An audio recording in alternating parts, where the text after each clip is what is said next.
ലോകത്ത് നമ്മൾ വായിക്കുന്ന ചരിത്രം ഉണ്ട്. സാമൂഹ്യശാസ്ത്രം സ്കൂളുകളിലും കോളേജുകളിലും എല്ലാം മിക്കവാറും ചരിത്രമൊക്കെ യുദ്ധങ്ങളുടേതാണ്. രാജാക്കന്മാർ, പടയോട്ടങ്ങൾ, അഭയാർത്ഥികൾ, ഇങ്ങനെയുള്ള കാര്യങ്ങളാണ് മിക്കവാറും. തോറ്റതും ജയിച്ചതും, ഉയർച്ച താഴ്ചകൾ. ഖുർആനിൽ മുമ്പ് കഴിഞ്ഞുപോയ, ഖുർആൻ അവതരിക്കപ്പെടുന്നതിന് മുമ്പ് കഴിഞ്ഞുപോയ പല രാജാക്കന്മാരുടെയും പോരാട്ടങ്ങൾ പറയുന്നുണ്ട്. യുവാക്കൾ, ദാവൂദ് നബി അലൈഹിസ്സലാം ഒരു ചെറുപ്പക്കാരൻ കവണ കൊണ്ടെറിഞ്ഞ് ശത്രുവിനെ കൊന്നതടക്കമുള്ള കാര്യങ്ങൾ. സബയിലെ രാജ്ഞി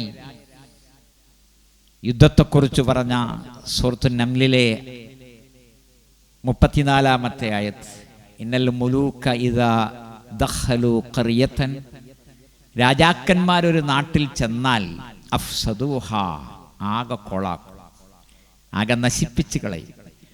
വജഅലു അഇസ്സത അഹ്ലിഹാ അതില്ല, അവിടെ നല്ല പ്രതാപത്തിൽ കഞ്ഞി കുടിച്ച് കഴിഞ്ഞിരുന്ന, ഭക്ഷണം കഴിച്ച് കഴിഞ്ഞിരുന്ന ആളുകളെ പറ്റ താഴ്ന്ന രീതിയിലാക്കി മാറ്റും.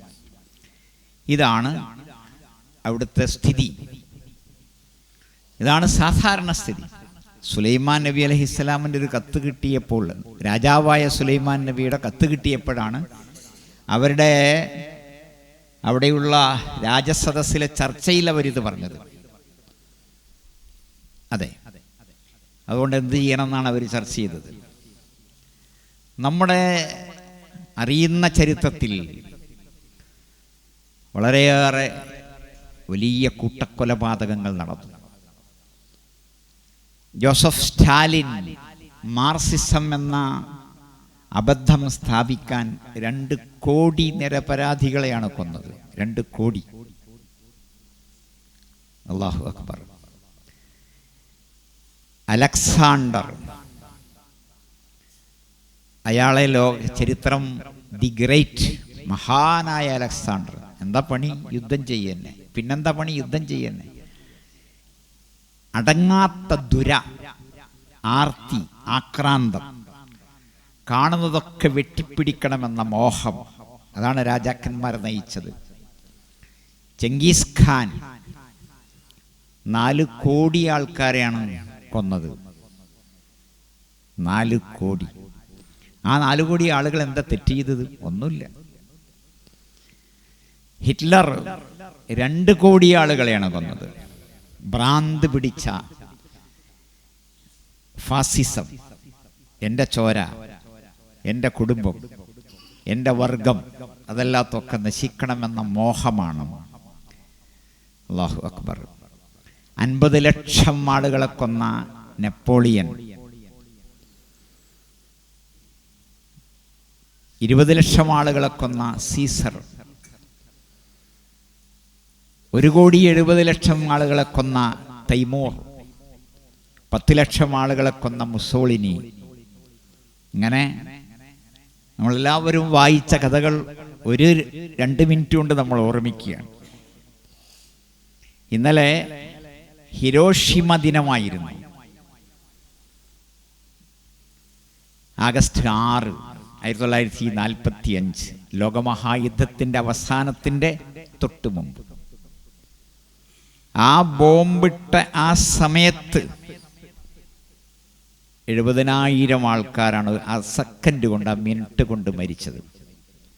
എന്താ ആവശ്യം? പിന്നെ ഒരു 70,000 പറയും. അല്ലാഹു അക്ബർ.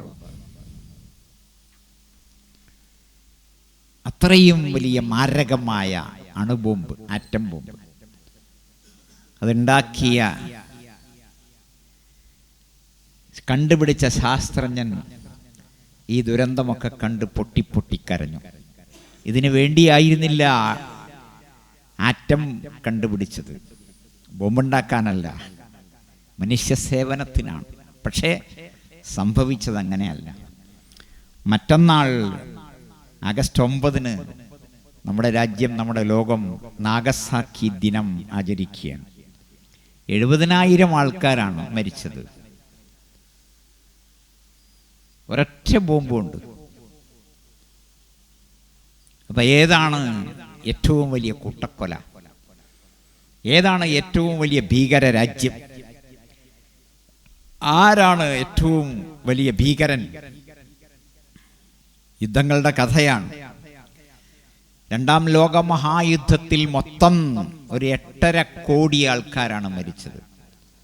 1ാം ലോക മഹായുദ്ധത്തിൽ 2 കോടി ആൾക്കാർ മരിച്ചു. ഇതൊക്കെ നമ്മുടെ പിതാക്കളും നമ്മുടെ മാതാക്കളും നമ്മുടെ സഹോദരങ്ങളുമാണ്. ആദം നബി അലൈഹിസ്സലാമിന്റെ മക്കളാണ്. വത്ലു അലൈഹിം നബഅ ബനീ ആദം. ആദമിന്റെ 2 മക്കളെ കഥ മുഹമ്മദേ അവർക്കൊന്ന് പറഞ്ഞു കൊടുക്ക്. ഇത് ഖറബാ ഖുർബാനൻ, ഒരു ബലി, 2 പേരും ബലി നൽകി. ഫതുഖുബില മിൻ അഹദിഹിമാ, ഒരാളുടേത് സ്വീകരിച്ചു. വലം യുതഖബ്ബൽ മിനൽ ആഖർ, രണ്ടാമത്തെ ആളത് സ്വീകരിച്ചില്ല. എന്താ ഓൻ പറഞ്ഞത്? ലാഖ്തുലന്നക്, കൊന്നുകളയും. എന്താ കൊല്ലാൻ കാരണം? പക, അസൂയ, വെറുപ്പ്, ദേഷ്യം. ആഹാ, റബ്ബ് അവൻ്റെത് സ്വീകരിച്ചു, എൻ്റെത് സ്വീകരിച്ചില്ല, ഞാനെന്താ മോശാണോ? അതന്നെ.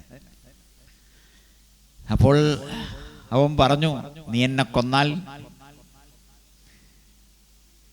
നിനക്ക് പടച്ചവന്റെ കോപമുണ്ടാവും. നീ എന്നെ കൊല്ലാൻ വരുമ്പോൾ ഞാൻ നിന്നെ കൊല്ലാൻ വരികയില്ല. ഇതാണ് ഇസ്ലാമിൻ്റെ നയം, അല്ലേ? നമ്മുടെ സമൂഹത്തിൽ പലപ്പോഴും കാണുന്നത് ഇങ്ങോട്ട് തല്ലിയാൽ അങ്ങോട്ടും തല്ലും, ഇങ്ങോട്ട് കൊന്നാൽ അങ്ങോട്ടും കൊല്ലും എന്ന രീതിയിലാണ്. കൊഞ്ഞൻ അങ്ങോട്ട് കാട്ടിയാൽ അങ്ങോട്ടും കൊഞ്ഞനം കാട്ടും എന്നാണ്. അങ്ങനെയല്ല. ക്ഷമയുടെ, സഹനത്തിൻ്റെ, വിട്ടുവീഴ്ചയുടെ ഫലം സ്വർഗമാണ്. അസ്സബർ ലൈസ ലഹു ജസാഉൻ ഇല്ലൽ ജന്ന. ക്ഷമക്ക് സ്വർഗമല്ലാതെ മറ്റൊരു പ്രതിഫലവും ഇല്ല. ഇന്നല്ലാഹ മഅസ് സാബിരീൻ. അല്ലാഹു തീർച്ചയായും ക്ഷമാലുക്കളുടെ കൂടെയാണ്. നമ്മൾ ഈ പാഠമൊന്ന് പഠിക്കണം.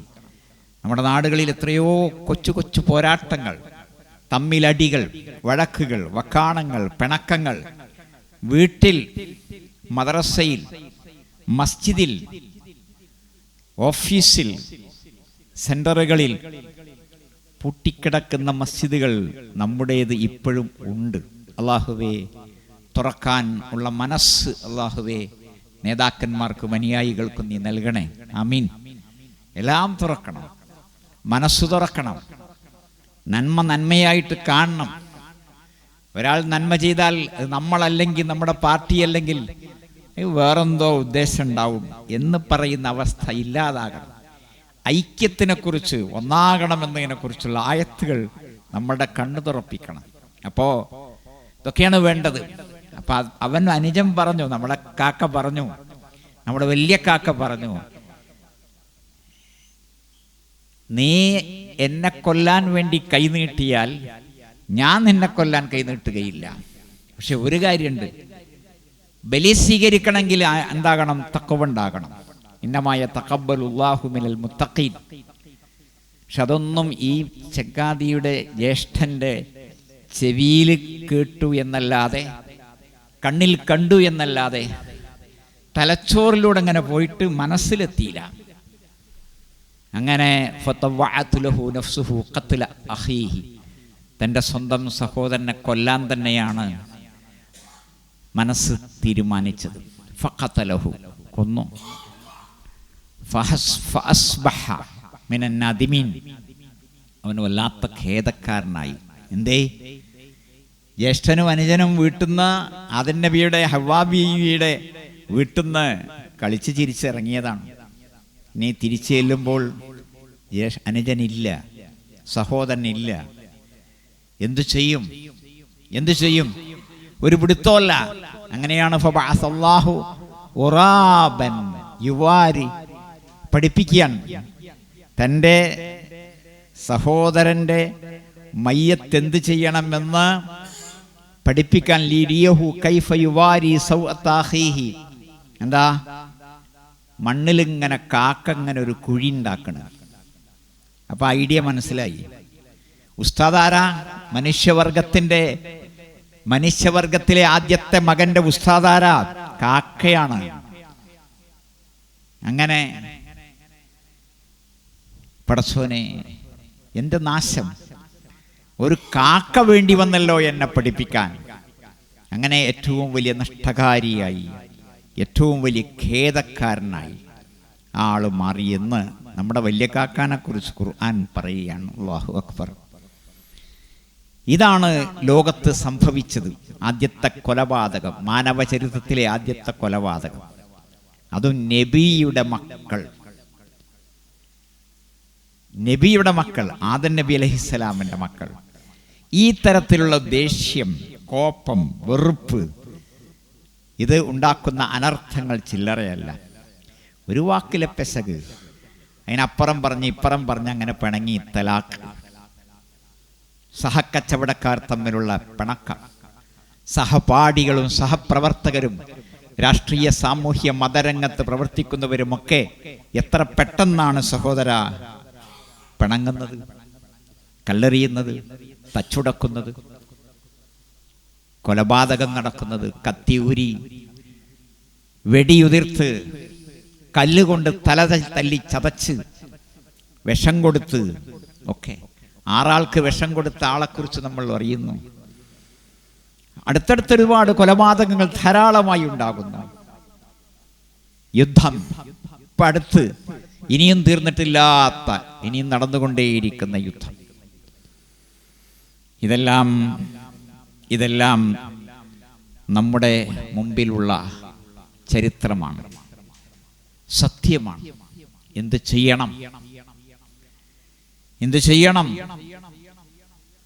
വിയറ്റ്നാം യുദ്ധം 30,000 ആൾക്കാർ, 30 ലക്ഷം ആൾക്കാർ. റഷ്യ ഉക്രൈൻ യുദ്ധം, ലക്ഷങ്ങൾ. നമ്മുടെ അടുത്ത് ഇനി എപ്പോൾ തീരുമെന്ന് നമുക്കുറപ്പില്ലാത്ത ഇസ്രായേലിൻ്റെ പോരാട്ടങ്ങൾ. യുദ്ധം എന്നൊക്കെ പറഞ്ഞാൽ അത് നിയമത്തിൻ്റെ അടിസ്ഥാനത്തിലുള്ളതാണ്. പക്ഷെ ഇതൊന്നും യഥാർത്ഥത്തിൽ ഒരു നിയമത്തിൻ്റെ അടിസ്ഥാനത്തിലല്ല. മക്കയിൽ മദീനയിൽ പരിസരങ്ങളിൽ ഉണ്ടായ യുദ്ധങ്ങൾ. ഒരു ഭാഗത്ത് അബൂജഹൽ, മറുഭാഗത്ത് അബൂബക്കർ, ഒരു ഭാഗത്ത് റസൂല്, ഒരു ഭാഗത്ത് പിശാച്. എന്താ കാരണം? എന്താണ് നബിയും സഹാബത്തും ചെയ്ത തെറ്റ്? ഉദിനലില്ലദീന യുഖാത്തലൂന ബിഅന്നഹും ളുലിമൂ. സൂറത്ത് ഹജ്ജ് 39-ാമത്തെ ആയത്ത്. യുദ്ധം ഇതാ അനുവദിച്ചിരിക്കുന്നു. എന്തേ കാരണം? ആക്രമിക്കപ്പെട്ടിരിക്കുന്നു, ഇരകളാണ്. ഒരു തെറ്റും ചെയ്യാതെയാണ് സുമയ്യയെയും യാസിറിനെയും കൊന്നത്. ബിലാലിനെ ചുട്ടുവഴുത്ത മണൽക്കാട്ടിലൂടെ വലിച്ചിടച്ചത്. നബി സല്ലല്ലാഹു അലൈഹി വസല്ലമയെ മുണ്ടിട്ട് കൊല്ലാൻ ശ്രമിച്ചത്. ത്വായിഫിൽ പോയപ്പോൾ എറിഞ്ഞു കൊല്ലാൻ ശ്രമിച്ചത്. അങ്ങനെയുള്ള ഒരുപാട് അനുഭവങ്ങൾ. ഹുബൈബ് റളിയല്ലാഹു അൻഹുവിന്റെ ഷഹാദത്ത്. എത്രയോ ആൾക്കാർ. ഒരു രക്ഷയുമില്ല. പ്രപഞ്ചത്തിന്റെ സൃഷ്ടാവിനെ മാത്രം വിളിച്ച് പ്രാർത്ഥിച്ചു. അതാ വിഷയം.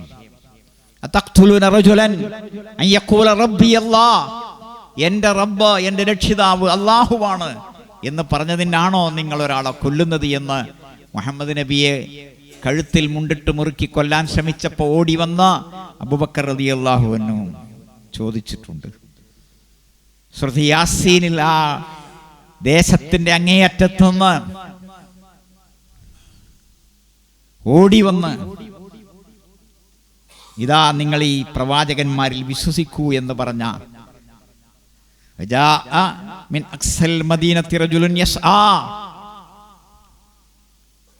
ആ മനുഷ്യൻ മൂസാ നബി അലൈഹിസ്സലാമിനെ കൊല്ലാനൊരുങ്ങുമ്പോൾ ഈമാൻ മറച്ചു വെച്ചിരുന്നൊരു മനുഷ്യൻ ആ തക്ക സമയത്ത് പ്രത്യക്ഷപ്പെട്ട് കൊല്ലരുതേ എന്ന് കൽപ്പിച്ച, ഉപദേശിച്ച, അപേക്ഷിച്ച ആ മനുഷ്യൻ. അങ്ങനൊക്കെ ഒരുപാട് കാര്യങ്ങൾ. എത്രയോ അനർഹമായ കൊലപാതകങ്ങൾ. രണ്ടാൾ തമ്മിൽ തല്ലുന്നു. ഇടയിൽ പിടിക്കാൻ ചെന്ന മനുഷ്യൻ അവസാനം കൊല്ലപ്പെടുന്നു. മറ്റേ രണ്ടാൾക്കാർ രക്ഷപ്പെടുന്നു. കലഹം മറ്റുള്ളവർ തമ്മിലാണ്. പക്ഷെ പിടിക്കാൻ ചെന്നപ്പോ കുത്തുകൊണ്ടത് ഈ നല്ലവനായ മനുഷ്യ സ്നേഹിക്കാണ്. അങ്ങനെയുള്ളവരുടെ മയ്യത്ത് നിങ്ങൾ നിസ്കരിച്ചിട്ടില്ലേ? ഇതൊക്കെയും നമ്മുടെ ലോകത്ത് നടന്ന കാര്യങ്ങളാണ്. അപ്പോൾ നബി സല്ലല്ലാഹു അലൈഹി വസല്ലമയും സഹാബിമാരും 13 കൊല്ലം കഠോരമായ ആക്രമമർദ്ദനങ്ങൾക്കിരയായി. റബ്ബ് അള്ളാഹുവാണ് എന്ന് പറഞ്ഞതിൻ്റെ പേരിൽ മാത്രം. ആ റബ്ബ് അവരുടെയും അള്ളാഹുവാണ്, ഇവരുടെയും അള്ളാഹുവാണ്. ആ അള്ളാഹു എല്ലാവരുടെയും സൃഷ്ടാവും പരിപാലകനുമാണ്. പിന്നെന്താ വിഷയം? അള്ളാഹുവിങ്കലേക്ക് അടുക്കാൻ ഇബ്രാഹിം നബിയോടും ഇസ്മായിൽ നബിയോടുമൊക്കെ ഇസ്തിഗാസ ചെയ്യാൻ ആണ് അബൂജഹലും മറ്റുമൊക്കെ ഉദ്ദേശിച്ചത്. അത് പാടില്ല എന്ന് പറഞ്ഞു. എന്താ അബൂബക്കർ സിദ്ദീഖിന് ഇബ്രാഹിം നബിയോടും ഇസ്മായിൽ നബിയോടും ഈസാ നബിയോടും മറിയം ബീവിയോടും വിരോധം? അല്ല, അതൊക്കെ നമ്മുടെ നേതാക്കന്മാരാണ്. പക്ഷേ ഇസ്തിഗാസ അള്ളാഹുവിനോടെ പാടുള്ളൂ, പ്രാർത്ഥന അള്ളാഹുവോടെ പാടുള്ളൂ, കേൾക്കാൻ അള്ളാഹുവേ ഉള്ളൂ. നരകത്തിൽ പോകും. അതുകൊണ്ടാണ്. അല്ലെങ്കിൽ നമുക്ക് ഇബ്രാഹിം നബിയോട് പ്രാർത്ഥിക്കാൻ എന്താ പ്രയാസം? ഇസ്മായിൽ നബിയെ കാക്കണേ എന്ന് പറയാൻ എന്താ പ്രയാസം, അനിഷ്ടം? ഈസാ നബിയെ രക്ഷിക്കണേ എന്ന് ആകാശലോകത്ത് ജീവിച്ചിരിക്കുന്ന ഈസാ നബി അലൈഹിസ്സലാമിനോട് പറയാൻ നമുക്ക് വല്ല പ്രയാസമുണ്ടോ? ഇല്ല. പക്ഷേ അത് പാടില്ലാത്തതാണ്. കേൾക്കുകയില്ല, ഉത്തരം ചെയ്യില്ല. അള്ളാഹുവിനോടുള്ള അനാദരവാണ്, ഖുർആനോടുള്ള അനാദരവാണ്, നബി സല്ലല്ലാഹു അലൈഹി വസല്ലമയുടെ കൽപ്പനക്കെതിരാണ്. അതുകൊണ്ട് മാത്രമാണ് നമ്മളത് ചെയ്യാത്തത്. അന്ന് അതിന് കൂട്ടാക്കാത്തതിൻ്റെ പേരിലാണ് അക്രമ പരമ്പരകളെല്ലാം. അങ്ങനെയാണ് ഹിജറ ഉണ്ടാകുന്നത്. മദീനത്ത് ചെന്നോ, എന്നിട്ടും വിടുന്ന ലക്ഷണമില്ല, കൊപ്പുകൂട്ടുകയാണ്, യുദ്ധത്തിനൊരുങ്ങുകയാണ്. അപ്പോഴാണ് അള്ളാഹു ഈ സൂറത്ത് ഹജ്ജ് 39 ആയത്ത് ഇറക്കുന്നത്. ഉദിന ലില്ലദീന യുഖാത്തലൂന ബിഅന്നഹും ളുലിമു, ആക്രമിക്കപ്പെട്ടിരിക്കുന്നു, അതിനാൽ ഇനി നിങ്ങൾക്ക് പ്രതിരോധിക്കാം. അപ്പോ മദീനയിൽ എത്തണം, അപ്പോഴാണ് പ്രതിരോധം, അപ്പോഴാണ് യുദ്ധം ചെയ്യാൻ അവകാശം. അതുവരെ തടുക്കാൻ മാത്രമേ അവകാശമുള്ളൂ. ബിലാൽ റളിയല്ലാഹു അൻഹു തിരിച്ച് അടിച്ചില്ല, സുമയ്യയും യാസുറും തിരിച്ചടിച്ചില്ല. അങ്ങോട്ട് തല്ലിയില്ലേ, അങ്ങോട്ട് തല്ലാമെന്ന് വിചാരിച്ചില്ല. സബറൻ യാ ആല യാസിർ, യാസിർ കുടുംബമേ ക്ഷമിക്കിൻ, വലക്കുമുൽ ജന്ന, നിങ്ങൾക്ക് സ്വർഗമുണ്ട് എന്നാ പറഞ്ഞത്. അടിയടാ, തല്ലടാ, കൊല്ലടാ എന്നല്ല. ഇങ്ങോട്ട് ആക്രമിക്കാൻ വന്നാൽ പോലും അങ്ങോട്ടെന്തെങ്കിലും ചെയ്യാനല്ല. എന്താ കാരണം? ദഅവത്ത് മുടങ്ങും. അടിപിടിയായ പിന്നെ പ്രസംഗം ആരെങ്കിലും കേൾക്കൂ? ഒരു പരിപാടി നടക്കുന്നു, ആരോ ഒന്ന് മെല്ലാണ് കല്ലെറിഞ്ഞ്, അപ്പൊ നമ്മൾ അങ്ങോട്ടും കല്ലെറിയാൻ മുതിർന്നാൽ പ്രസംഗം അവിടെ നിൽക്കൂലേ? നിൽക്കും. അത് പാടില്ല. ആളുകൾക്ക് സ്വർഗം കിട്ടണം. തല കഴുത്തിന് മേതെ നമ്മുടേതുണ്ടാകലല്ല, മരിച്ചു ചെന്നിട്ട് സ്വർഗം കിട്ടലാണ് നമ്മുടെ പ്രധാന കാര്യം. മരിക്കുന്നത് തക്ക സമയത്താണ് മരിക്കുള്ളൂ. അതുകൊണ്ട് നമ്മുടെ സ്വന്തം ഭൂമി മദീനത്ത് ഇസ്ലാമിക രാഷ്ട്രമുണ്ടായി, അപ്പോഴേ യുദ്ധം അനുവദിച്ചിട്ടുള്ളൂ. നമ്മൾ ഇപ്പോൾ മക്ക ജീവിത കാലഘട്ടത്തിലാണ്. നമ്മൾ മദീന ജീവിതത്തിൽ എത്തിയിട്ടില്ല. മദീന ജീവിതത്തിന്റെ പ്രത്യേകത ഇസ്ലാമിക രാജ്യം എന്നാണ്. ഒരു തുണ്ട് ഭൂമി ഇസ്ലാമിനുണ്ടായി, അവിടെയുള്ള എല്ലാം ഇസ്ലാമിക രാഷ്ട്രത്തിന്റെ കീഴിലായി. അവിടെയുള്ള അമുസ്ലിങ്ങളെ സംരക്ഷിക്കേണ്ട ബാധ്യത മുഹമ്മദ് നബിക്കാണ് സല്ലല്ലാഹു അലൈഹി വസല്ലം. അവിടെയുള്ള മണ്ണും മരവും മൃഗവും എല്ലാം മുഹമ്മദ് നബിയുടെ കീഴിലാണ്. അതുകൊണ്ട് മദീനയിലെ ഒരു അമുസ്ലിമിനെ തല്ലാൻ മദീനയിലെ ഒരു മുസൽമാൻ വന്നാൽ മുഹമ്മദ് നബി സല്ലല്ലാഹു അലൈഹി വസല്ലം ആരെ കൂടെ നിൽക്കണം? അമുസ്ലിമിന്റെ കൂടെ നിൽക്കണം. അതാണ് ഇസ്ലാമിക രാജ്യത്തിന്റെ പ്രത്യേകത. അപ്പോൾ നമുക്കാണെങ്കിൽ ഇവിടെ ജനാധിപത്യമാണുള്ളത്. പോലീസ് സ്റ്റേഷൻ മുതൽ സുപ്രീം കോടതി വരെയുള്ള സംവിധാനങ്ങളാണുള്ളത്. അത് വളർത്തുക, അത് ശക്തിപ്പെടുത്തുക, അതാണ്. അപ്പോ നിയമങ്ങൾ നടപ്പാക്കിപ്പിക്കാൻ, അനീതി ഇല്ലായ്മ ചെയ്യാൻ ജന്തർ മന്തർ പോലെയുള്ള പരിപാടികൾ വരെ ഉപകാരപ്പെടുന്നു. സമരം കൊണ്ട് നേടിയെടുക്കാൻ കഴിയും, മുദ്രാവാക്യം കൊണ്ട് നേടിയെടുക്കാൻ കഴിയും. അതിന് ആളുകളെ കൊല്ലൊന്നും വേണ്ട, തല്ലുകൊണ്ടാലും ഈ രാജ്യത്ത് നിയമങ്ങൾ നടപ്പാക്കിപ്പിക്കാൻ സാധിക്കും. അതിൻ്റെ അവസാനത്തെ ഉദാഹരണമാണ് ഡൽഹിയിൽ നടന്നത്. അപ്പം നമ്മളെ വിഷയം മുഹമ്മദ് നബി സല്ലല്ലാഹു അലൈഹി വസല്ലമക്ക് മദീന ജീവിതത്തിലാണ് യുദ്ധത്തിന് അനുവാദമുണ്ടായത്. എന്നിട്ട് ബിസ്മില്ലാ, അള്ളാഹുവിൻ്റെ തിരുനാമത്തിൽ പോകൂ, യുദ്ധം ചെയ്യൂ. ആദ്യം അവരോട് ഇസ്ലാം മതം പറയൂ. സ്വീകരിക്കുന്നില്ലെങ്കിൽ മാത്രമാണ് യുദ്ധം. കുട്ടിയെ കൊല്ലരുത്, സ്ത്രീകളെ കൊല്ലരുത്, പടയാളികളെ മാത്രമാണ് കൊല്ലേണ്ടത്. സിവിലിയന്മാരെ കൊല്ലാൻ പാടില്ല, സാധാരണ ജനങ്ങളെ കൊല്ലാൻ പാടില്ല. യുദ്ധം ചെയ്യുന്നവരോട്, അല്ലദീന യുഖാതിലൂനകും, നിങ്ങളുമായിട്ട് ആരാണോ യുദ്ധം ചെയ്യുന്നത് അവരെ മാത്രം.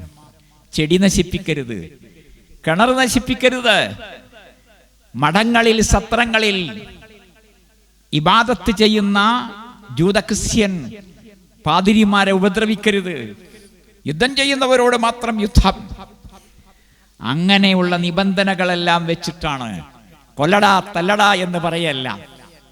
യുദ്ധക്കളത്തിലെത്തിക്കഴിഞ്ഞാൽ മാത്രമാണ് യുദ്ധം. യുദ്ധം തുടങ്ങുമ്പോഴേ യുദ്ധമുള്ളൂ. യുദ്ധം അവസാനിച്ചാൽ യുദ്ധം അവസാനിക്കണം. നിയമങ്ങൾ ധാരാളമാണ്. എപ്പോഴാണ് ഓടിച്ചിട്ട് പിടിക്കേണ്ടത്? ആ ശത്രു ഇവിടെ നിലവിലുണ്ടായാൽ ഉണ്ടാകുന്ന അപകടങ്ങൾ വ്യക്തമാണെങ്കിൽ അപ്പോഴാണ് അക്കാര്യങ്ങളൊക്കെ. അല്ലാഹു അക്ബർ, അല്ലാഹു അക്ബർ. എത്രയെത്ര വലിയ മാറ്റങ്ങളാണ് യുദ്ധങ്ങൾ ഉണ്ടാക്കിയത്. എന്നിട്ട് എത്ര യുദ്ധം ഉണ്ടായി? ചെറുതും വലുതുമായി 150 യുദ്ധം. 150 യുദ്ധം. 27 റസൂൽ നേരിട്ട് പങ്കെടുത്തത് സ്വല്ലല്ലാഹു അലൈഹി വസല്ലം. മറ്റത് സഹാബിമാരെ പറഞ്ഞയച്ചത്. എന്നിട്ട് എത്ര ആളാണ് മരിച്ചത് യുദ്ധത്തിൽ ഷഹീദായത്? വെറും 250 ആളുകൾ. 261 ആൾക്കാർ ഏറി വന്നാൽ. ആകെ ഇവിടെ എത്ര കോടിയാണ് നമ്മൾ വായിച്ചത്? നമ്മൾ വായിച്ച എത്ര കോടിയാണ് അല്ലെ? അത്രയും കോടികളാണ്. 1 കോടി, 2 കോടി, 3 കോടി, 4 കോടി, 5 കോടി, 6 കോടി, 7 കോടി, 8 കോടി. രണ്ടാം ലോക മഹായുദ്ധത്തിൽ മറുഭാഗത്ത് എത്ര ആൾക്കാരെ മരിച്ചത്? അവിശ്വാസികൾ വെറും 700-750 ആൾക്കാർ ആകെ. അല്ലാഹു അക്ബർ, അല്ലാഹു അക്ബർ. അപ്പോ ഇത്രയേ ഉള്ളൂ. അത്ര വലിയ യുദ്ധങ്ങൾ ഉണ്ടായിട്ടും അതിൽ മരിച്ചവരുടെ എണ്ണം വളരെ കുറവാണ്. അപ്പൊ നമ്മൾ എന്ത് ചെയ്യണം? ഈ പാഠങ്ങളൊക്കെ പഠിക്കണം. ദേഷ്യം, കോപം, വെറുപ്പ്, അസൂയ ഇതൊക്കെ മാറ്റിവെക്കണം. ശാന്തമായി ചിന്തിക്കണം.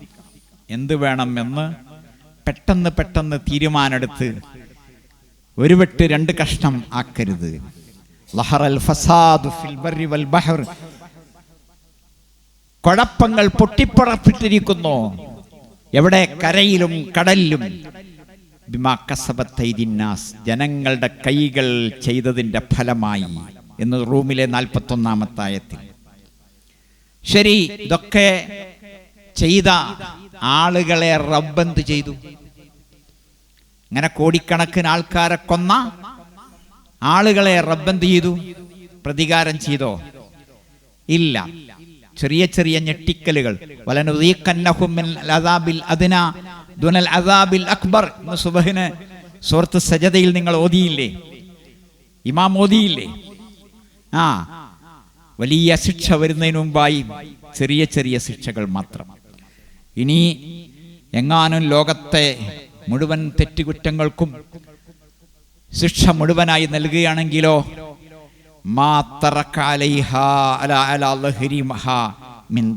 ഭൂമി മുഖത്ത് ഒരൊറ്റ കുട്ടിയും ബാക്കി ഉണ്ടാവില്ല.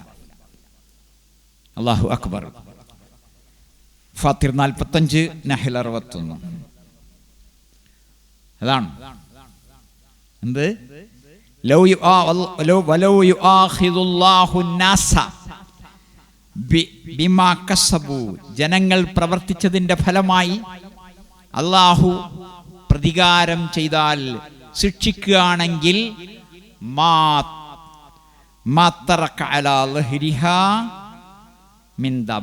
ഒരു ജന്തുവും ഈ ഭൂമുഖത്ത് ബാക്കി ഉണ്ടാവില്ല. ഉറുമ്പ് കടിച്ച് ഉറുമ്പിനെയാണ് കൊന്ന്, എല്ലാത്തിനെയും കൊന്ന്, എല്ലാ മനുഷ്യരെയും കൊലക്ക് പകരം കൊലയായി, അടിക്ക് പകരം അടിയായിട്ട് പടച്ചോൻ ശിക്ഷിക്കുകയാണെങ്കിൽ എന്തായിരിക്കും സ്ഥിതി? പടച്ചോന്റെ ശിക്ഷ എന്ന് പറഞ്ഞാൽ എന്താ? ശരിക്ക് നടക്കൂലേ? ഒരൊറ്റ ജന്തുവും ബാക്കി ഉണ്ടാവില്ല. അല്ലാഹു അക്ബർ. നഹ്ൽ 61 പറഞ്ഞത് വലൗ യുആഖിദുല്ലാഹു നാസ ബിളുൽമിഹിം, അവരുടെ അക്രമത്തിന് അള്ളാഹു ശിക്ഷ നൽകുകയാണെങ്കിൽ ലോകത്തൊരു ജീവിയും ബാക്കി ഉണ്ടാവില്ല. വലാകിൻ യുഅഖിറുഹും ഇലാ അജലിൻ മുസമ്മ, ഒരു നിശ്ചിത അവധി വരെ അള്ളാഹു നീട്ടിയിട്ടിരിക്കുകയാണ്. കണക്ക് നമുക്ക് പിന്നെ നോക്കാം. 10 ലക്ഷം പേരെ കൊന്നൊടുക്കിയപ്പോൾ പോട്ടായാലും, ഗാന്ധിജിയെ കൊന്ന ആളായാലും, ആരെ കൊന്നാലും ശരി, സമാധാനപ്പെടൂ, ചൂടായി നിൽക്കല്ലേ. നമ്മുടെ ഒരു കുട്ടിയെ ഒരു ഓട്ടോറിക്ഷ തട്ടിപ്പോയി, കുട്ടി മരിച്ചു, അല്ലെങ്കിൽ അപകടം പറ്റി, ഉടനെ ദേഷ്യം വന്ന് അയാളെ പിടിച്ച് കൊന്ന്, അല്ലെങ്കിൽ അടിച്ച്, ഓട്ടോറിക്ഷ തകർത്ത്, ബസ്സുകൾ തകർത്ത്, രാജ്യത്ത് എന്തെങ്കിലും ഒരു പ്രശ്നമുണ്ടാകുമ്പോഴേക്ക് ബസ്സുകൾക്ക് കല്ലെറിഞ്ഞ്, നാട്ടുകാർക്ക് കല്ലെറിഞ്ഞ്, ഇതൊന്നുമല്ല. എല്ലാം അള്ളാഹു കാണുന്നുണ്ട്. അള്ളാഹു വെറുതെ ഇരിക്കുകയെന്ന് വിചാരിക്കേണ്ടതില്ല. ഇന റബ്ബക ലബിൽ മിർസ്വാദ്, പഴകിയ പഴങ്ങളും വാടിയ പച്ചക്കറികളും കേടുവന്ന വസ്തുക്കളും കീറിയ തുണിത്തരങ്ങളും വിറ്റ് കാശാക്കിയോ? പേടിക്കണ്ട. പണമായി, പണ്ടമായി, പറമ്പായി, അറയായി, വിസയായി, ജോലി വാഗ്ദാനമായി, സ്ത്രീധനം വാങ്ങിയോ? പിശാചായ മരുമകൻ, അളിയൻ, ഒന്നും പറയാൻ വയ്യ. അന്ന് രാത്രി നമ്മൾ വാങ്ങിച്ചു വെച്ച പാല് ചൂടാക്കിയിട്ട് അവന് കൊടുക്കേണ്ടി വരുന്നു, കിടപ്പറ പങ്കിടേണ്ടി വരുന്നു. പക്ഷേ പരലോകമുണ്ട്. അവിടെ കൊമ്പില്ലാത്ത ആട് കൊമ്പുള്ള ആടിന്റെ കുത്തേറ്റാൽ തിരിച്ചു കുത്താൻ കഴിഞ്ഞിട്ടില്ലേ? ആ 2 ആടിനെയും ഹാജരാക്കും, തിരിച്ചു കുത്തിക്കും. ജനങ്ങളെ, നമുക്ക് ഭയപ്പെടാം, നമുക്ക് മയപ്പെടാം, നമുക്ക് ന്യായത്തിന്റെ, ധർമ്മത്തിന്റെ, നീതിയുടെ ഭാഗത്ത് നിൽക്കാം. വെറുതെ ചൂടായി കോപിച്ച് പെട്ടെന്ന് എന്തെങ്കിലും ചെയ്യാൻ മുതിരണ്ട. ഒന്ന്, അതവിടെ കഴിഞ്ഞു, പിന്നൊന്നും ചെയ്യാൻ പറ്റില്ലല്ലോ. നമ്മളങ്ങ് തിരിച്ചടിച്ച പിന്നെ ഒന്നും നമുക്ക് ചോദിക്കാൻ ന്യായമില്ല. നമ്മുടെ ന്യായമായ അവകാശങ്ങൾ നേടാൻ സൗകര്യമില്ല. രണ്ടാമത്, പരലോകത്ത് പടച്ചവനും ഈ കക്ഷിയും നമുക്കെതിരാകും. അല്ലാഹു ഖസ്മുഹും, അവർക്ക് വേണ്ടി വാദിക്കുന്ന ആളാകും അല്ലാഹു. നമ്മൾ അന്യായം ചെയ്താൽ, അനീതി ചെയ്താൽ പടച്ചവൻ അവരുടെ ഭാഗത്താകും. അല്ലാഹു അക്ബർ. സുബ്ഹാനല്ലാഹ്. വലാ യജ്രിമന്നകും ശനആനു ഖൗമിൻ അലാ അൻ ലാ തഅദിലു. ഒരു വിഭാഗത്തുള്ള അനീതി, ഒരു വിഭാഗത്തുള്ള ദേഷ്യം അനീതി ചെയ്യാൻ കാരണമാകരുതേ. ദേഷ്യം വന്നിട്ട് നമ്മൾ അനീതി ചെയ്യരുത്, അന്യായം ചെയ്യരുത്. ഈ ഒരു നിലവാരം. തമ്മിൽ എന്തെങ്കിലുമൊക്കെ പ്രശ്നം ഉണ്ടാകുമ്പോൾ പെട്ടെന്ന് കുപ്പായത്തിൻ്റെ കൈയൊക്കെ പൊക്കിയെന്ന് തല്ലാനൊരുങ്ങണ്ട. നാവിൻ്റെ ലൈസൻസ് വിടണ്ട, നിയന്ത്രിക്കുക. അംസിക്കലൈക ലിസാനക, നീ നിന്റെ നാവിനെ നിയന്ത്രിക്കുക. വല്യസഅക ബൈതുക, അപ്പം വീട് വിശാലമാകും. ഇടുങ്ങിയിട്ട്, ദേഷ്യം പിടിച്ചിട്ട്, പല്ലെറിഞ്ഞിട്ട്, കണ്ണു ചോപ്പിച്ചിട്ട് നമ്മൾ നമ്മുടെ ആഖിറത്ത് നഷ്ടപ്പെടുത്തണ്ട, മനസ്സിന് ടെൻഷനാക്കണ്ട, സാമ്പത്തിക നഷ്ടം വരുത്തണ്ട, ശാരീരിക നഷ്ടം വരുത്തണ്ട. എല്ലാം സമാധാനമായി കൈകാര്യം ചെയ്യാം. നമുക്ക് സ്വർഗമുണ്ട് ഇൻഷാ അല്ലാഹ്. അത് ക്ഷമാലുക്കൾക്ക് മാത്രമാണ്. നിസ്കാരം വേണം, തൗഹീദ് വേണം, ആരാധനകൾ വേണം, ഒപ്പം ക്ഷമയും സഹനവും വേണം. അവർക്കുള്ളതാണ് സ്വർഗം. അല്ലാഹുവേ, ആ സ്വർഗത്തിൽ ഞങ്ങളെല്ലാം നീ പ്രവേശിപ്പിക്കണേ.